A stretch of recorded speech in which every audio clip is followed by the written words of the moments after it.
ابھی ہم لوگ جو دیکھیں گے وہ علم ہجا کو دیکھیں گے. آج کے سبق میں ہم لوگ کس کو دیکھیں گے؟ علم ہجا کو پڑھنے کی کوشش. علم ہجا وہ علم ہے جس سے زبان کے حروف، ان کی شکل و صورت اور ان کی آواز وغیرہ کا علم حاصل ہوتا ہے. اسے ہی ہم کہتے ہیں علم ہجا. کیا بولا؟ وہ علم ہے جس سے زبان کے حروف، میں نے بتایا تھا آپ کو حروف کے بارے میں جانکاری ہو، ان کی شکل و صورت یعنی ان کی بناوٹ، ان کی آواز کا علم ہو، صوتیات اور فونیٹکس کا علم ہو، اسے کون سے علم سے ہوتا ہے؟ وہ علم ہجا کا علم ہے. اب یاد رکھیے کہ حروف تہجی یعنی اردو کے جو الفابیٹ ہیں، یعنی حروف تہجی کو ہم الفابیٹ کہتے ہیں، وہ 52 ہیں. کتنے ہیں؟ 52. اب حروف تہجی کی بھی 2 قسمیں ہوتی ہیں. الفابیٹ جیسے آپ لوگوں نے پڑھا ہوگا وویل اور کنسننٹ ہے، کنسننٹ، اسی طریقے سے حروف تہجی کی بھی 2 قسمیں ہیں، مرکب یعنی ملا ہوا، مفرد یعنی اکیلا اور تنہا. جیسے یہ آپ لوگوں نے دیکھا ہوگا، یہ جان لیتے ہیں آپ لام ہے تو یہ کسی سے ملا ہوا نہیں ہے، تو آپ آسانی کے ساتھ بتا دیں گے کہ یہ مفرد لفظ، مفرد حروف ہے.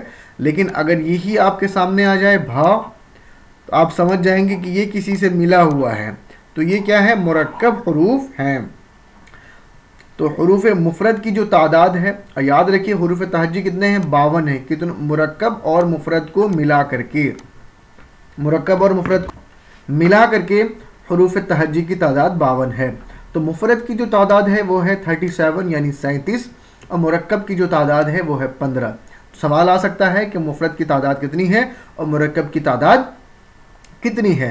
اب یہ بھی ضمناً جان لیجئے، یہاں پہ آپ کو جاننے کی آوشکتا ہے کہ جو الفابیٹ ہے، اردو کے جو الفابیٹ ہیں، اردو کو مخلوط زبان کہا جاتا ہے. کون سی زبان کہا جاتا ہے؟ مخلوط زبان، یعنی کئی زبانوں سے مل کر یہ زبان بنی ہے.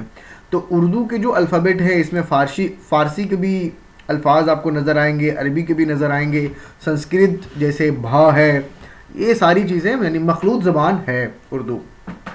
تو آپ کو سمجھ میں آ گیا کہ حروف تہجی 52 ہے، اور حروف تہجی کی 2 قسمیں ہیں، مفرد اور مرکب.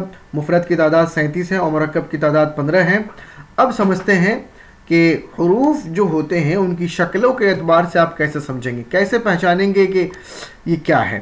تو حروف منقوطہ سب سے پہلے سمجھتے ہیں. حروف بھی کئی حصوں میں بٹے ہوئے ہیں. تو سب سے پہلا آتا ہے حروف منقوطہ. حروف منقوطہ وہ حروف ہیں جن پر نقطے ہوں، یعنی وہ حروف جس پر نقطہ ہوتا ہے اس کو ہم حروف منقوطہ کہتے ہیں. جیسے آپ کو اگر سوال پوچھا جائے کہ قاف حروف منقوطہ ہے کہ نہیں، تو آپ آسانی کے ساتھ جواب دے دیں گے کہ قاف حروف منقوطہ ہے. کیوں؟ کیونکہ اس کے اوپر نقطہ آیا ہے.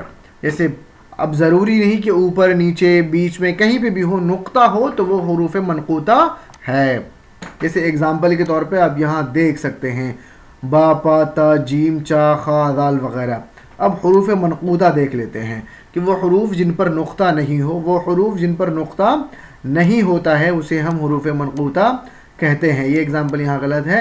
جیسے الف، دال، رے، سین، تو یہ سب کیا ہیں؟ حروف غیر منقوطہ ہیں کیونکہ ان کے اوپر نقطہ نہیں ہے. اب سمجھتے ہیں حروف موحدہ کیا ہوتا ہے. اگر سوال آ گیا حروف موحدہ کیا ہے تو آپ آسانی کے ساتھ جواب دے دیجئے کہ حروف موحدہ سے مراد وہ حروف ہیں جن پر ایک نقطہ ہو. آپ نے پہلے سمجھ لیا کہ جن پر نقطہ ہو تو وہ منقوطہ ہوتا ہے، اور جن پر نقطہ نہیں ہو وہ غیر منقوطہ ہوتا ہے. لیکن جن پر ایک نقطہ ہو وہ کیا ہوگا؟ جن پر ایک نقطہ ہو تو وہ حروف موحدہ ہوگا. کیا ہوگا؟ حروف موحدہ جن پر ایک نقطہ ہو. جیسے الف کے اوپر ایک، بے، نون، ان پر ایک نقطہ ہے تو وہ حروف موحدہ. موحدہ بنا ہے واحد سے، اور واحد کا معنی ہوتا ہے اکیلا، تنہا وغیرہ وغیرہ. اب یہ تو سمجھ میں آ گیا کہ حروف موحدہ اس کو بولتے ہیں جن پر ایک نقطہ ہو. لیکن جن پر 2 نقطہ ہو ان کو کیا بولیں گے؟ تو یہ بولیں گے حروف مثنات.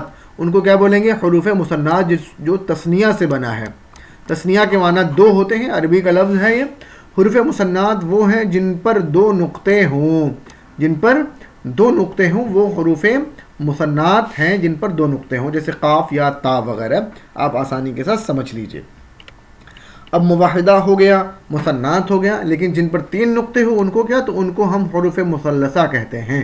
کیا کہتے ہیں؟ حروف مثلثہ. وہ حروف وہ ہیں جن پر 3 نقطہ رکھتے ہیں، جیسے ثا، پا، چا. یہ سب کیا ہیں؟ حروف مثلثہ ہیں. اب حروف متشابہ دیکھ لیتے ہیں. شروع سے میں ایک بار کلیئر کر دیتا ہوں آپ کو.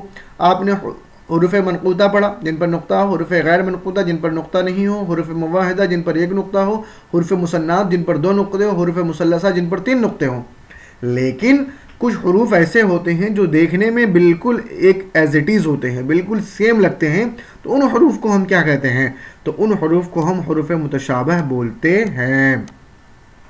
ان حروف کو ہم کیا کہتے ہیں؟ حروف متشابہ. حروف متشابہ وہ ہیں جو ایک دوسرے سے ملتے جلتے ہیں یا ایک جیسے ہوتے ہیں، انہیں ہم حروف متشابہ کہتے ہیں.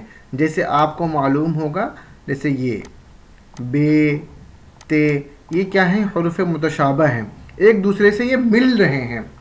جیسے آپ کے نظر میں یہ ہوگا بے اور پے، دال اور زال، سین اور شین، صاد اور ضاد، یہ سب کیا ہیں؟ حروف متشابہ ہیں. اور غیر متشابہ وہ حروف ہیں جو آپس میں نہ ملے، جیسے صاد، دال آپس میں نہیں مل رہے ہیں، اسے ہم غیر متشابہ بولیں گے. غیر متشابہ وہ ہیں جو آپس میں مختلف اور جدا ہوتے ہیں، اسے ہم غیر متشابہ کہتے ہیں، جیسے با اور جیم وغیرہ وغیرہ. اب سمجھتے ہیں حروف علت. حروف علت کے بنا کوئی بھی جو ورڈ بنتا ہے، کوئی بھی جو لفظ بنتا ہے، حروف سے مل کر کے لفظ بنتا ہے. کیا بنتا ہے؟ لفظ. اور لفظ سے مل کر کے بنتا ہے جملہ. لفظ سے مل کر ہی جملہ بنتا ہے. تو یہاں جو حروف، کوئی بھی حرف جو ہے بغیر حروف علت کے ممکن ہی نہیں ہے وہ بنے. بن تو جائے گا، جیسے قمر ہے، لیکن موسٹلی جو انگلش کے جیسے واول ہوتے ہیں اے ای آئی او یو، ویسے ہی اردو میں اگر کوئی ہے تو وہ ہے حروف علت.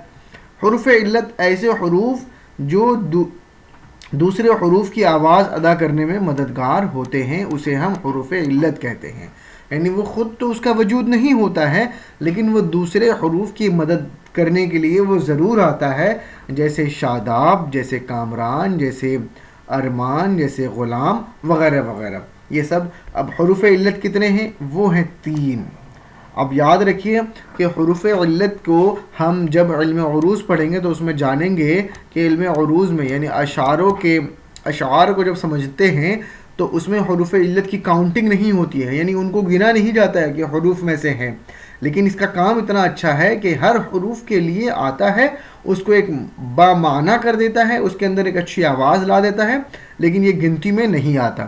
تو آپ کو سمجھنے کی آوشکتا ہے کہ حروف علت جو ہیں وہ 3 ہیں جو دوسرے حروف کی آواز کو ادا کرنے میں مددگار ہوتے ہیں، اور وہ صرف 3 ہیں، الف، واو اور یا. جب یہ 3 ہیں جو حروف علت ہوئے، اور علت اسی لیے اس کو کہا جاتا ہے، علت کا مطلب نقص ہوتا ہے. علت کا معنی کیا ہوتا ہے؟ نقص، یعنی کچھ کمی رہ گئی ہے. تو اس کے اندر کمی کیا ہے کہ یہ اپنے لیے تو نہیں آتا ہے نا، اس کا کوئی وجود نہیں ہوتا، یہ دوسرے کو مدد کرنے کے لیے ہمیشہ آتا ہے. اس کے علاوہ جتنے بھی حروف ہیں وہ حروف صحیحہ ہیں. یعنی حروف علت الف واو یا کے علاوہ جو بھی 52 آپ کے بچے 49 وہ کیا ہوئے؟ حروف صحیحہ ہیں.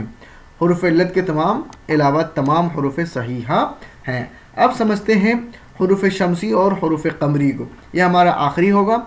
حروف شمسی کو سمجھ لیتے ہیں. تو حروف شمسی جن حروف سے پہلے الف لام آتا ہے ان میں لام کا تلفظ نہیں ہوتا، جیسے السلام، جیسے السلام. جیسے کیا ہوتا ہے کہ جب جہاں پہ بھی لام آ جائے، یہ الف لام آ گیا، الشمسو میں نے لکھا. اب یہاں پہ دیکھیے الشمسو نہیں پڑھ رہے ہیں، ہم الف لام کو پروناؤنس نہیں کر رہے ہیں. تو جہاں پروناؤنس نہیں کریں گے وہ حروف شمسی ہوگا، اور جہاں پروناؤنس کریں گے وہ حروف قمری ہوگا. تو کوئی بھی لفظ کو آسان یہ طریقہ یہ ہے، ٹپس یہی ہے کہ جب بھی کوئی بھی لفظ آئے، جیسے مان لیجئے قمر آیا، اب قمر حروف شمسی ہے یا قمری، تو اب سمپلی اس کے آگے الف لام لگا کے دیکھ لیجئے، اب آٹومیٹکلی بولیں گے القمرو، تو اب یہ کیا ہو جائے گا؟ حروف قمری ہو جائے گا. الشمسو حروف شمسی. اب اس طریقے سے ہزاروں اگزامپل، جیسے مان لیجئے کہ آپ لے کے آتے ہیں صاد، لے لیجئے، مان لیجئے صاد، تو اب لیں گے الصابر. تو پڑھ رہے ہیں آپ وہ والا الف لام نہیں پڑھا جا رہا ہے, تو یہ حروف شمسی میں سے ہو گیا. تو جو بھی حروف شمسی میں سے ہوگا وہ الف لام اس کے نہیں پڑھے جائیں گے, اور جو حروف قمری میں سے ہوگا اس کے الف لام پڑھے جائیں گے. تو وہ مندرجہ ذیل ہیں. دیکھیے مندرجہ ذیل کیا کیا ہیں جو حروف شمسی ہیں, وہ ہیں تا, ثا, دال, ذال, را, ظ, سین, شین, صاد, ضاد, طو, ظ, لام اور نون. اور حروف قمری کون ہیں؟ جن کے اوپر لام آ جائے تو پڑھا جاتا ہے, وہ ان میں سے الف, با, جیم, ہا, خا, عین, غین, فے, کاف, میم, واو, ہا اور یا. یہ تمام جو ہیں وہ حروف قمری ہیں, اور یہ تمام جو ہیں یہ حروف شمسی ہیں. تو ایک بار آپ دیکھ لیجئے پورے ویڈیو کو. اگر آپ ریویژن کرنا چاہتے ہیں تو ایک بار دوبارہ مطالعہ کر لیجئے اس کو.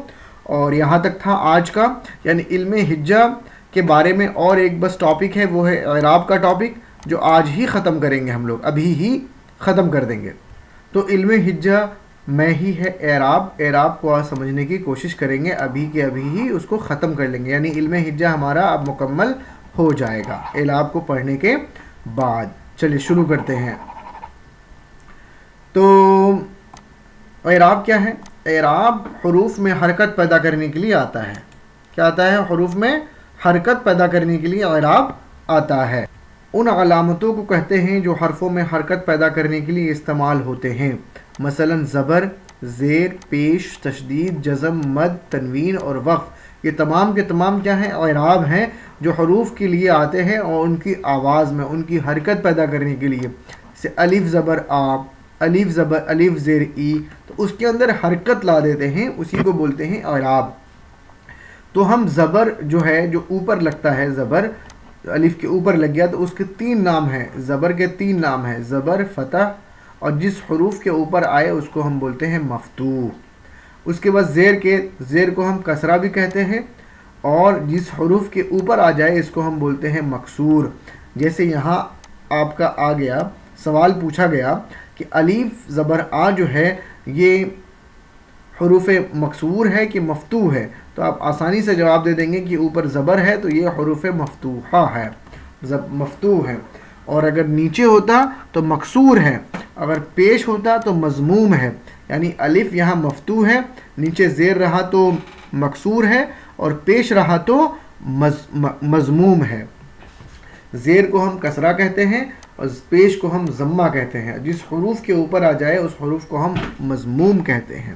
ٹھیک ہے, اگزامپل کے طور پہ یہاں دیکھیے غور سے, جیسے فا کے اوپر زبر آیا تو یہ مفتوح فا ہو گیا, اور فا کے اوپر زیر آیا تو یہ مکسور ہو گیا, اور فا کے اوپر پیش آیا تو یہ مضمون ہو گیا, مضموم ہو گیا. ٹھیک ہے, چلیے اب اعراب کے لحاظ سے حرفوں کی قسمیں دیکھ لیتے ہیں. تو اعراب کے لحاظ سے حرفوں کی قسمیں ہیں. سب سے پہلا وہ ہے الف ممدودہ. 1 نمبر آپ کا کیا ہو جائے گا؟ الف ممدودہ. وہ الف جس پر مد ہو جیسے آم, وہ الف جس پر مد ہو جیسے آم. اور دوسرا ہے مد ہو, جیسے آپ جانتے ہی ہوں گے جس پر مد ہوتی ہے, جس کو ہم 2 الف کے برابر کھینچ کے پڑھتے ہیں, جیسے آم, اس کے بعد آم ہو گیا, اس کے بعد آنا ہو گیا. یہ سارے کیا ہیں؟ یہ الف کے اوپر مد لگا ہوا ہے, تو اس الف کو ہم حروف ممدودہ بولیں گے. جیسے یہ الف ہے تو اس کو ہم حروف ممدودہ بولیں گے. اگر اس کے اوپر زبر ہوتا تو ہم اس کو حروف مفتوح بولتے, لیکن مد لگا ہوا ہے تو حروف مفتوح بولیں, الف ممدودہ بولیں گے اس کو. الف مقصورہ, وہ الف جس پر مد نہ ہو, جیسے انار. انار ہے, اس کے اوپر مد ہے نہیں ہے. انار, ابا, یہ سب کے اوپر مد نہیں ہے, تو آپ کا یہ الف مقصورہ ہو جائے گا. اب الف کی بھی 2 قسمیں ہوئی. اعراب کے لحاظ سے آپ نے دیکھ لیا ہوگا کہ حروفوں کی قسمیں, الف جو ہے وہ 2 قسمیں ہیں, ممدودہ اور مقصورہ. اب نون جو ہے وہ اس کی بھی 2 قسمیں ہیں. کچھ حروف ہیں جن کی قسمیں ہیں جو بناوٹ میں الگ الگ, شین کی کوئی اور شناخت تو ہے نہیں, ہے نا. نون کی 2 شناختیں ہیں, جیسے نون غنہ بھی ہوتا ہے, تو اس کو کیا بولتے ہیں؟ نون غنہ کو ہم بولیں گے نون ملفوظی. نون غنہ کو ہم کیا بولیں گے؟ نون ملفوظی. وہ نون جس کی آواز صاف صاف ادا ہو, جیسے نون, جیسے آپ لکھے ہیں دان, پوری آواز صاف ادا ہو رہی, اور لکھے داں, جاننے والا جو معنی آتا ہے داں, تو وہ کیا ہو جائے گا؟ نون غنہ ہو جائے گا. وہ نون جس کی آواز صاف صاف ظاہر ہو, جیسے شان, جان, نون غنہ وہ نون جس کی آواز ناک سے نکلے، جیسے ماں، یہاں، وہاں، کہاں. سمجھ جائیے کہ نقطہ نہیں ہے تو وہ نون غنہ ہے، اور نقطہ ہے اگر تو وہ نون غنہ نہیں، نون ملفوظی ہے. تو الف کی 2 قسمیں ہوئی، نون کی بھی 2 قسمیں. اب چلتے ہیں واو معروف کی طرف. واو معروف وہ واو جو کھینچ کر پڑھا جائے، جیسے دور، جیسے دور اور خون.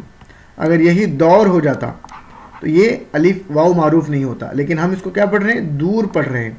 تو دور پڑھنے کی وجہ سے خون، واو کو کھینچ کے پڑھا جا رہا ہے، تو یہ آپ کا ہو جائے گا واو معروف. تو واو کی 2 قسمیں ہوئی، 3 قسمیں ہیں واو کے، 1 2 3. واو معروف، واو مجہول، واو معدول. وہ واو جس کو کھینچ کے پڑھا جاتا ہے اسے ہم واو معروف کہتے ہیں. وہ واو جس کو ہم کھینچ کے نہیں پڑھتے ہیں اسے ہم واو مجہول کہتے ہیں، جیسے زور ہے نا، زور، شور، مور، یہ سب کیا ہے؟ واو مجہول ہے. اس کو ہم مطلب کھینچ کے نہیں پڑھ رہے ہیں، اس کی مکمل آواز ادا نہیں ہو رہی ہے. اور واو معدول کیا ہے؟ وہ واو جو لکھا تو جائے لیکن پڑھا نہ جائے، جیسے خواہش، تنخواہ. لکھا تو جا رہا ہے خواہش لیکن پڑھا نہیں جا رہا، خواہش پڑھا جا رہا ہے. ٹھیک ہے، واو تو لکھا ہے لیکن گر جا رہا ہے پڑھنے کے وقت، اس کی کاؤنٹنگ نہیں ہو پا رہی ہے پڑھنے میں، اس کی آواز ادا نہیں ہو پا رہی ہے. تو اسی لیے تنخواہ، تنخواہ بولتے ہیں، تنخواہ. واو کی الفاظ، واو کا جو تلفظ ہے وہ یہاں نہیں ہو پا رہا ہے، تو اسی لیے اس کو بولیں گے وائے معدولہ، جس کی واو کی آواز نہ ہو، جو لکھا تو جائے لیکن پڑھا نہیں جائے، اسے ہم وائے معدولہ کہتے ہیں. اس کے بعد آتا ہے ہائے ملفوظی. ہائے ملفوظی وہ ہے جس کا تلفظ واضح طور پر ادا ہو، جس کا طور پر واضح طور پر ادا ہو. جیسے آپ دیکھ لیں آہ، واہ، ہے نا، اس کا تلفظ یہاں ایک دم باضابطہ طور پہ ادا ہو رہی ہے، تو یہ آپ کا ہو جائے گا ہائے ملفوظی. اس کے بعد آتا ہے ہائے مختفی. ہائے مختفی وہی ہے جس کا تلفظ واضح طور پر ادا نہ ہو. جیسے زمانہ، یہاں پہ زمانہ جو ہے لیکن اس کا تلفظ الف کے اوپر آ رہا ہے، زمانہ. گھرانہ، نشانہ، یہ سب الف کا تلفظ ہے، مکمل طور پہ ہا کی تلفظ ادا نہیں ہو رہی، اسی لیے ہم اس کو ہائے مختفی کہیں گے. آخر ہے ہمارا یا معروف. کیا ہے ہمارا؟ یا معروف وہ یا جس کو کھینچ کے پڑھا جائے، جیسے ادریس. ہم کیا پڑھ رہے ہیں؟ اب یاد رکھیے جہاں پہ ڈبل ای آ جاتا ہے اس کو ہم یا معروف کہتے ہیں، اور جہاں پہ آئی آ جاتا ہے اس کو ہم یا مجہول کہتے ہیں، جیسے دلیر. ٹھیک ہے، اور یا معروف جو کھینچ کے پڑھا جائے جیسے ادریس، فقیر، امیر. اور یا مجہول جو کھینچ کے نہ پڑھا جائے جیسے شیر، دلیر، زیر وغیرہ. تو آپ کو یاد ہو گیا ہوگا کہ الف کی 2 قسمیں ہیں، الف ممدودہ، الف مقصورہ. نون کی 2 قسمیں ہیں، ملفوظی اور نون غنہ. واو کی 3 قسمیں ہیں، معروف، مجہول، معدول.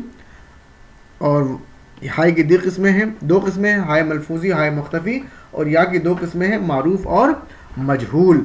تو یہاں تک مجھے امید ہے کہ ہم نے علم ہجا کو اب مکمل طریقے سے پڑھ لیا ہے.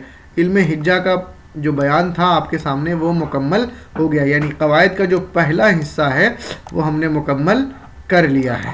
انشاءاللہ دوسرا حصہ بھی ہم لوگ جلدی پڑھنے کی کوشش کریں گے. اگر آپ کو ویڈیو پسند آیا ہو تو ضرور سے ضرور لائک کریں اور سبسکرائب بھی کریں. اور شکریہ، تھینک یو. آپ نے پورا پڑھا اور اس کو یاد رکھیے. اس کے ریگارڈنگ آپ کو کوشچنس بھی، سوالات بھی دیے جائیں گے، اس کو بھی حل کرنا ہے. اور اسی قواعد میں سے آپ کو 40 نمبر آسانی کے ساتھ، 100 میں سے 40 آپ کے قواعد میں سے پوچھے جاتے ہیں، آپ کو آسانی کے ساتھ حل کرا دیا جائے گا، اور آپ کو ممکنہ طور پہ 40 میں 40 نمبر آنے کی کوشش کی جائے گی. شکریہ، تھینک یو. خوش رہیں، آباد رہیں، مسکراتے رہیں.